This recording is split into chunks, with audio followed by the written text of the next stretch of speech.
वज़ीर दिफा ख्वाजा आसिफ का कहना है कि पाकिस्तान ने भारत को जो जवाब दिया उसमें दोस्त मुल्कों की खामोश रजामंदी शामिल थी। तारीख में पहली बार साय पर जंग हुई और भारत बिल्कुल मफलूज हो गया।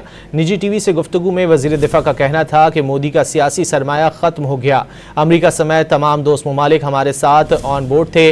दोस्त ममालिक सीज़ फायर के हक़ में थे, इसलिए हमने सीज़ फायर किया। वज़ीर दिफा ख्वाजा आसिफ का कहना है कि पाकिस्तान ने भारत को जो जवाब दिया उसमें दोस्त मुल्कों की खामोश रजामंदी शामिल थी।